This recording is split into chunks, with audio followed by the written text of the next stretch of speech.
Morning বন্ধুরা, আমি এখন দমদম এয়ারপোর্টে। এবার আমরা আজকে যাচ্ছি একটা নতুন ট্রিপে। আমার সঙ্গে যাচ্ছে শুভেন্দু, এই দাঁড়িয়ে আছে শুভেন্দু। আমরা এখন যাচ্ছি পিওর জঙ্গল ট্রিপে।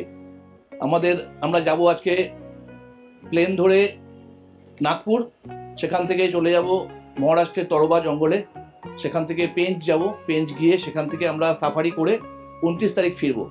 তো তাপস দা মনে হয় ভেতরে এখনো আটকে গেছে, আমরা তো ওর জন্য দাঁড়িয়ে আছি। তো চলুন আগে কি হচ্ছে একটু একটু করে আমরা এক্সপ্লোর করি।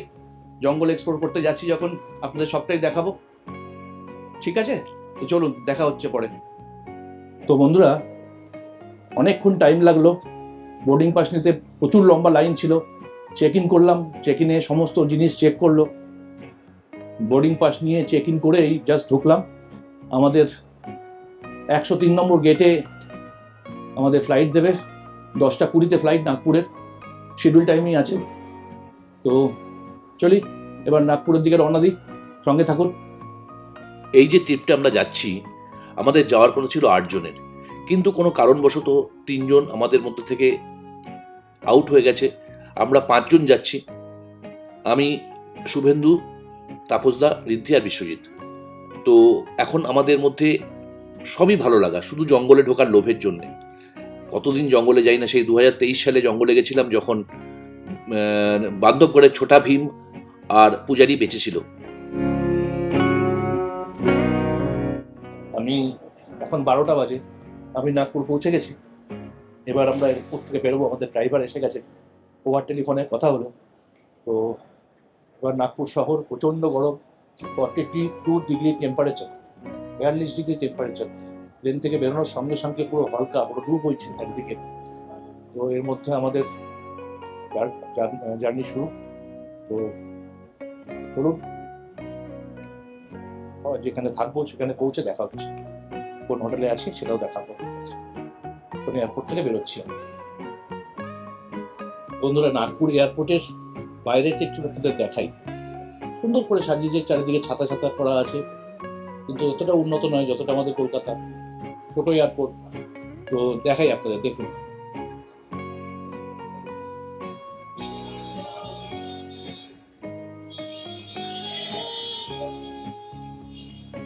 সব বেরোচ্ছে এখান থেকে।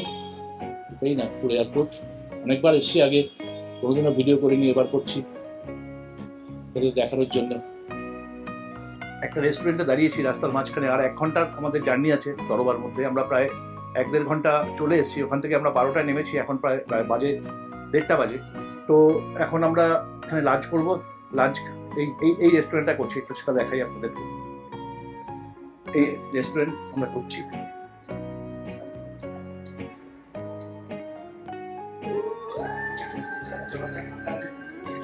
তাই রেস্টুরেন্টে আমরা সবাই এখানে আছি।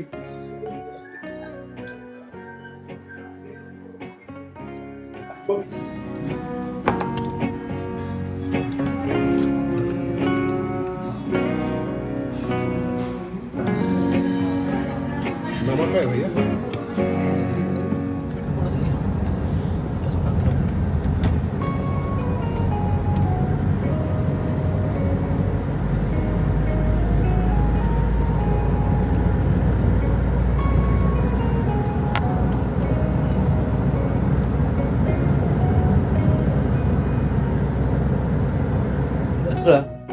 প্রায় 2.5 ঘন্টা গাড়িতে আমরা নাগপুর এয়ারপোর্ট থেকে নামার পরে মাঝখানে তো লাঞ্চ করলাম, আপনাদের দেখালাম।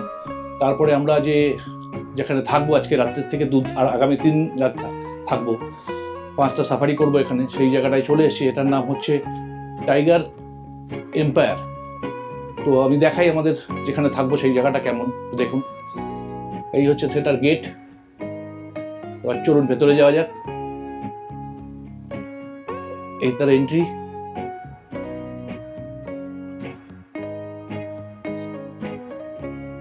চারিদিকে বাঁশ গাছ, সুন্দর পরিবেশ।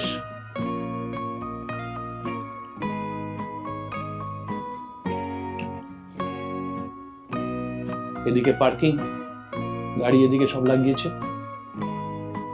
আমাদের রুমও দিয়ে দিয়েছে, রুমটাও আপনাদের দেখাবো এখন।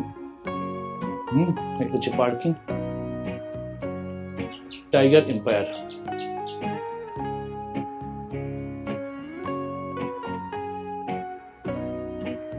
এবার হচ্ছে আমরা ঢুকছি রিসেপশনে। রিসেপশন,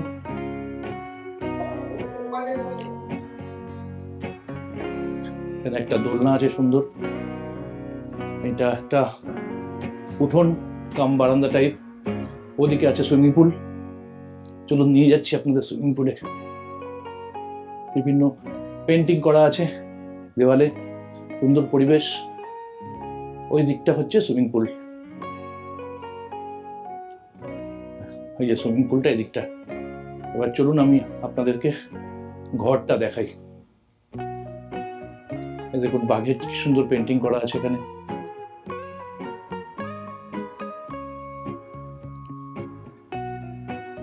কিচেন আছে, এদিকটা হচ্ছে আমাদের ডাইনিং প্লেস, ডাইনিং এটা। এবার সিঁড়ি দিয়ে আমরা উপরে উঠবো, উঠে আপনাদের দেখাই আমাদের ঘরটা কেমন।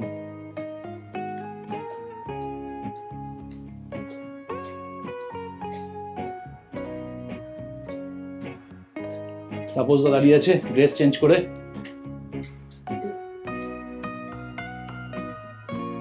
এই হচ্ছে দোতলা, এখানে এই হচ্ছে আমাদের ঘর, বেশ বড় ঘর, ডাবল বেড, চারিদিকে প্লাগ পয়েন্ট আছে, একটা টিভি আছে যেটা কোনো কাজে লাগে না আমাদের। এখানে একটা চেঞ্জিং রুম আছে, তারপরে ওদিকে আছে ওয়াশরুম। এখানে আমাদের ক্যামেরা ব্যাগ ফ্যাগ রেখেছি, ক্যামেরা সব রেডি করা হচ্ছে।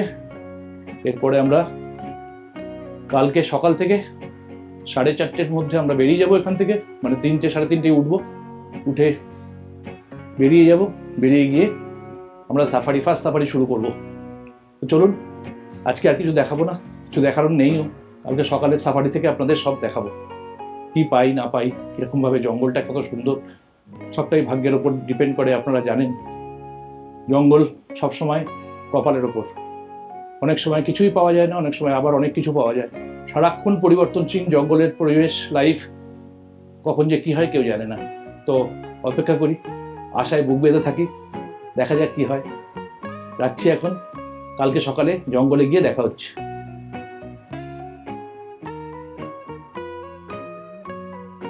ভেবেছিলাম আজকে আর ভিডিও করব না, তো যখন আমরা সারাদিন আড্ডা ফাড্ডা মারলাম, অনেক কিছু গল্প গুজব হলো, রাত্রে যখন ডিনার করতে আসলাম তখন আমাদের যে ডাইনিং হল তার ঠিক পেছনে একটা ছোট্ট গার্ডেন মতো আছে। হঠাৎ করে আমাদের যে ডাইনিং হলের যে স্টাফ, সে বললো যাবেন না, ওখানে যাবেন না। আমি কেন? বললো একদল ওয়াইল্ড বোর এসছে। তো আমি লোভ সামলাতে পারলাম না, প্রথম এই সফরের প্রথম ওয়াইল্ড লাইফ ভিডিও আমি মোবাইল ফোনে তুললাম, তো আপনাদের দেখাই। তো বেশ অনেকগুলোই আমাদের হোটেলের মধ্যে দিয়ে কোনো একটা করিডোর পাস করলো, প্রায় 7-8টা ওয়াইল্ড বোর্ড। দেখুন কেমন সুন্দর ওরা একে অপরের জন্য অপেক্ষা করে তাদেরকে সঙ্গে নিয়ে হাঁটে।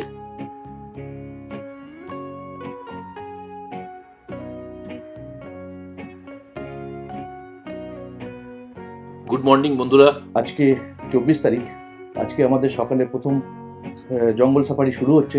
আমরা আজকে এখন বাজে 5:30, আমরা পৌঁছে গেছি আমাদের প্রথম সাফারির গেট, যেটার নাম হচ্ছে পাংড়ি বাফার।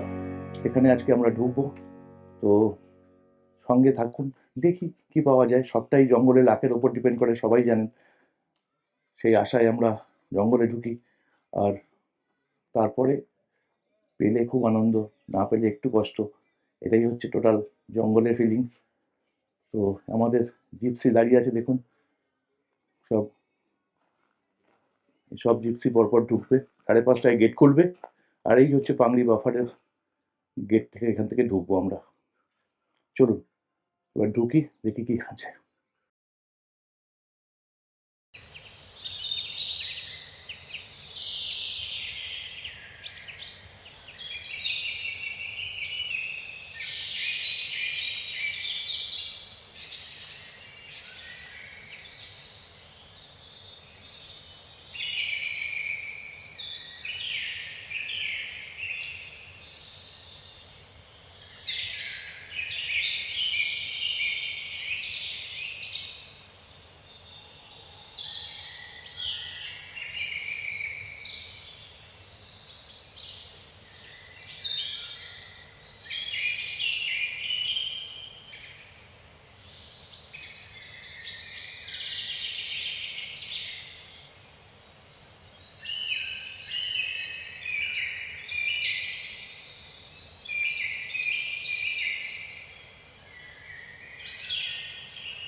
হঠাৎ চলতে চলতে বালির ওপরে বাঘের পায়ের ছাপ দেখে আমরা খুব উত্তেজিত যে নিশ্চয়ই কাছাকাছি এক্ষুনি কোথাও টাইগার হেঁটে গেছে।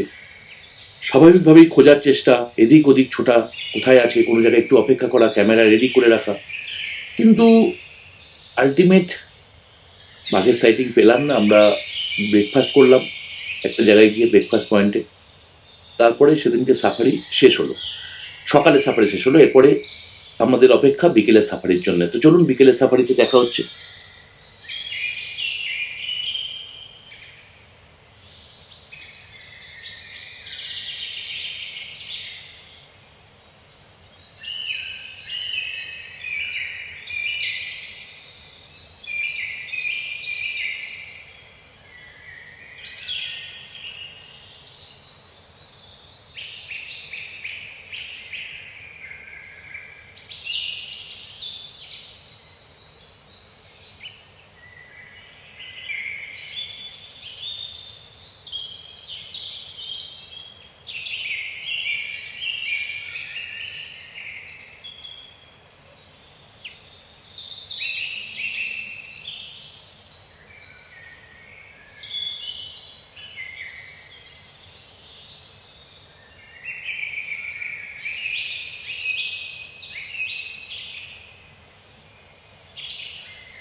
Good afternoon.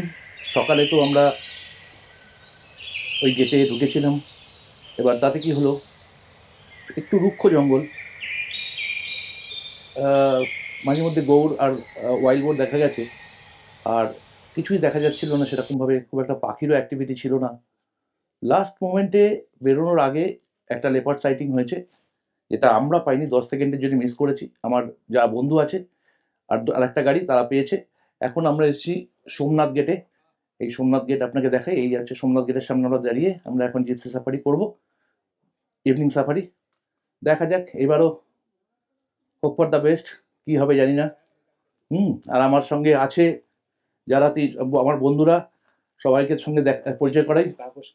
এই ঋদ্ধি, এই হচ্ছে ঋদ্ধি, তাপস দা, শুভেন্দু, ঋদ্ধি, ঋদ্ধি হচ্ছে এই ঋদ্ধি, আর এই হচ্ছে আমাদের বিশ্বজিৎ। তো চলুন যাওয়া যাক, ভেতরে কি হয় দেখা যাক। বিকেলের যে সাফারিতে আমরা ঢুকেছি, সেই সাফারি বিকেল 3টে থেকে। তখন বিভৎস গরম, মানে গরম মানে রীতিমতো লু বইছে। আমরা সানস্ক্রিন লোশন মেখেছি, সানগ্লাস পরেছি, মাথায় টুপি, গলায় ওড়না দেওয়া, একদম মানে যা তা অবস্থা, এত গরম। আমরা জেনেই গেছি এই গরমেই সাইটিং হয় জঙ্গলে। তো যাই হোক, ঢুকেছি। ঢোকার পরে হঠাৎ একটা এরিয়া পেলাম, যে এরিয়াটা প্রায় 2 কিলোমিটার ধরে জঙ্গলে কোনো কারণে আগুন লেগে পুরো পুড়ে গেছে, এবং সেই আগুন এখনো সেখানে জীবন্ত আগুন। এবং সেখানে বেশ কিছু গাছ থেকে এখনো ধোঁয়া বেরোচ্ছে, এখনো কিছু কিছু জায়গায় মানে আগুন জ্বলছে গাছের ডালে। এবং সেখান থেকে যখন আমরা ক্রস করছি, তখন নিজেদের আর সহ্য করা যাচ্ছে না, মানে মনে হচ্ছে আগুনের হলকাতে আমরা নিজেরাই পড়ে যাব। তো বেশ কিছুক্ষণ এভাবে চলার পরে সেই জায়গাটা ক্রস করলাম অতি কষ্টে। তারপরে আস্তে আস্তে জঙ্গলের মধ্যে ঢুকলাম। তারপরে তো আপনাদের বাকিটা এবার দেখাবো, যে আমরা কি পেয়েছি এবং কিভাবে আমরা সেখানে এনজয় করেছি। বাকিটা আপনারা দেখুন, কথা না বলে, আমি কথা বলছি না, আপনাদের ডিস্টার্ব হবে, আপনারা দেখুন এবারে।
বন্ধুরা, এই ভিডিওটা এই পর্যন্তই। পরের ভিডিও নিয়ে খুব তাড়াতাড়ি আসছি। পরের যে দুটো সাফারি আপনাদের দেখাবো, তার সাইটিং, তার সমস্ত জঙ্গলের কাহিনী সবটাই বলবো। ততক্ষণ পর্যন্ত আমার সঙ্গে থাকুন। আমার ভিডিও যদি আপনাদের ভালো লাগে, আমার ভিডিওটা সাবস্ক্রাইব করুন। তার সঙ্গে বেল আইকনের অল বাটন ক্লিক করলে যে কোনো নোটিফিকেশন আপনার কাছে পৌঁছে যাবে। ভালো থাকবেন। আবার খুব শীঘ্রই দেখা হচ্ছে। আমার ভিডিও দেখার জন্য অনেক অনেক ধন্যবাদ।